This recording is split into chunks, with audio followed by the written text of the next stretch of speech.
O que te deixou famosa na internet foram, sei lá, do jeito Os rolos, né? Não, mentira, não foi. Teve o lance dos rolos, que assim, que é o teu jeito de se expressar, que é... Grossa, estúpida. Direta. Vou começar a falar isso.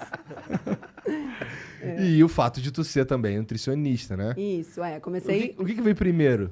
Veio a nutrição primeiro. Eu fiz faculdade em São José do Rio Preto. E aí, na semana que eu terminei a faculdade, um amigo meu falou, por que você não tem Instagram e tal? E pegou meu celular e botou ali. E eu fui mexer só um ano depois. E quando eu fui mexer, eu fui dividindo um pouquinho de dia a dia, sabe? Essa coisa assim, tal. Na época não era uma tendência, assim, não tinha influencers, nem bloggers, nem nada disso. Ainda era só foto e tudo mais. Ainda era mais católico, sabe? Assim, mais ortodoxo, né? Muita foto de comida. Não tinha Uns ainda gatinhos. aquela bundinha, aquele peitinho, nada disso. E aí a gente podia entrar só pela comida e pelo conteúdo. E eu comecei a dividir por ali.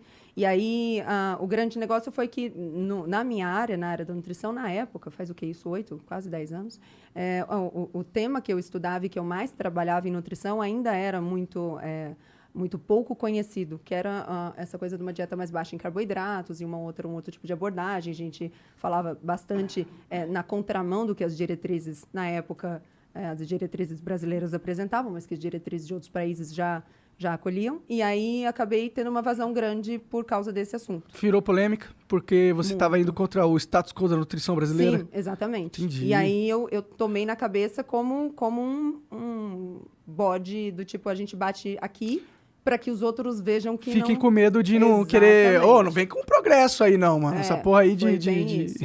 Foi bem isso. E aí que interessante. Mas hoje o low carb é bem difundido, hoje né? não, hoje já foi difundido, já foi pervertido, já foi... Agora é mainstream, né? Mas na minha época não era, não. E aí eu tinha um grupo com 12 meninas, 12 nutris, que eram as únicas que eu conhecia no Brasil que falavam sobre isso. E eu tive um médico que foi meu mentor, que foi o Dr. Souto. Ele é um cara excepcional, passeia muito bem por metodologia da pesquisa, é um cara brilhante. E aí ele ia fazer uma entrevista aqui em São Paulo, mas ele é de Porto Alegre, e ele não pôde vir, me indicou. E aí fui para essa entrevista, e aí de lá foi. Entendi. E aí, então, fiquei conhecida por isso. Mas aí, é engraçado, né? Porque assim, eu tendo a ter uma queda pelo que não é mainstream. Então, quando a coisa da low carb foi se popularizando, eu fui pegando um pouco de asco. Né? Então, e a gente vai, naturalmente, em ciência, a gente vai se atualizando o tempo todo, né? E, realmente, o que a gente acreditava ser verdade, ser uma boa, 5, 6 anos atrás, a gente já sabe que hoje é um pouquinho diferente e assim vai. Mudou-se o consenso do low carb daquela época pra cá? Não o consenso em si, mas essa popularização trouxe uma cena em que as pessoas elegeram low carb como se fosse o salvador da pátria. Resolve todos os problemas. Você tá com depressão? Low carb. Unha encravada? Low carb. Não tá arrumando namorado? É isso. Low carb. E aí realmente ficou complicado. Então, eu me vi num certo momento, não à toa, mas precisando falar mais para as pessoas, calma, dá uma segurada, não é tudo isso não, do que pregando no deserto. Pode crer. Né, você viu um cenário, via que ninguém tava falando low carb, falou, pô, aqui tem um espaço. Aí quando tá todo mundo falando, falou, opa, ok. Mas tem esses problemas aqui também sobre a parada. Porque naturalmente uma dieta mais baixa em carboidrato tem uma característica de ser um pouco mais rica em gordura. E naquela época, hoje ainda é assim no consenso, mas a gente tem um nível de evidência científica excelente corroborando a ideia de que o consumo de gordura não é o principal causador de doença cardiovascular, por exemplo, que é um consenso na cardiologia, na endocrinologia e tudo mais. E por algum motivo as diretrizes brasileiras não levam em conta essas evidências.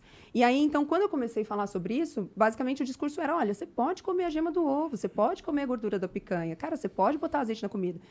2, 3 anos depois, o discurso precisou ser, ei, você não pode comer essa gordureira toda, não, porque daí passa de um extremo para o outro. Entendi. Então, a galera deixou de comer, sei lá, o pão e o bolo e se enfiou no bacon. Entendi. Bom, se ele for administrar isso como esse é meu lifestyle agora e tudo bem, até funciona. Acontece que o cara que antes tinha medo da gordura e agora colocou a gordura na vida dele e trouxe de volta aquele excesso de carboidratos, o que antes era um cheeseburger, agora é um x-bacon. Entendi. O que antes era uma pipoca, agora é uma pipoca nadando na manteiga.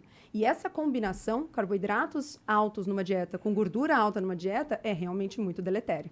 Então, o assunto foi mudando ao longo dos anos para vir mais para o conservador. Mas isso eram esses consensos que existiam na época e que você ajudou a quebrar, são organizações governamentais que decidem, tipo...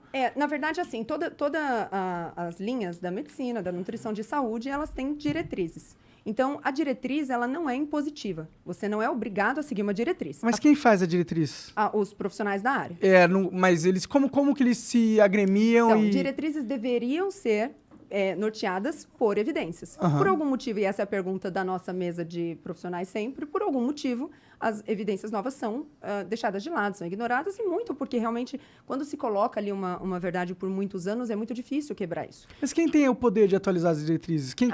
Os conselhos poderiam fazer Os mais conselhos? por isso. Sim, poderiam fazer mais por isso. Mas aí é que tá. Porque como ela não é impositiva, você não é obrigado a fazer isso, Então ninguém liga. você pode. Acontece que assim, se eu oriento um paciente meu completamente numa abordagem completamente contrária às diretrizes e algum problema acontece, eu vou precisar justificar por que eu agi na contramão das diretrizes. Entendi. Entende? E em nutrição ainda é muito mais curioso, porque em cardiologia, por exemplo, mudam-se estilos tipos de abordagens com muito menos evidências do que a gente tem em nutrição para quebrar um pouco do que é base de prescrição de diretriz. Então a nutrição é muito mais conservadora. Muito mais. Do que cardiologia? Eu diria que sim. Caralho? Eu diria que sim. Por quê, mano? Por que o pessoal... A resposta me veio, mas tá muito cedo para eu ser cancelada agora. Você tá no lugar certo. Você tá no lugar Todos certo ainda. pra ser cancelado. Vamos deixar, já tá Tá bem. bom.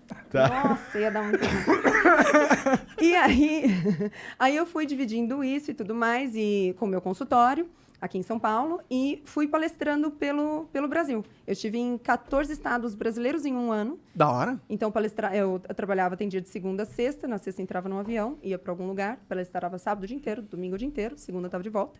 E isso tudo usando a internet, e na época era Snapchat. Então, era tudo no Snap. E aí, criou-se uma galera lá, uma turma de laretes lá, que a gente começou a se identificar pra caramba, mulherada, né, e tal. E essa turma foi crescendo muito. E como eu nunca deixei de colocar ali pelo menos metade do que não é nutrição, então eu nunca tive um Nutri-Lara Nesteruk, ou nada disso, muito pelo contrário, eu sempre disse que eu estava nutricionista, não era nutricionista, estou nutricionista ainda, não sou, então nada me impede de mudar amanhã de profissão. Claro. E de expandir os negócios e tudo mais, então eu conservei essa parte pessoal. E essa parte pessoal, conforme o tempo foi passando, foi fazendo muito mais movimento do que nutrição em si. E eu... Pode falar, desculpa. Não, eu não quero interromper. E aí, então, essa coisa foi crescendo e tal, e eu dividia ali, sempre divido ali. Hoje, muito menos, porque a exposição é uma coisa que dá uma cobrada. Para que eu estou falando isso?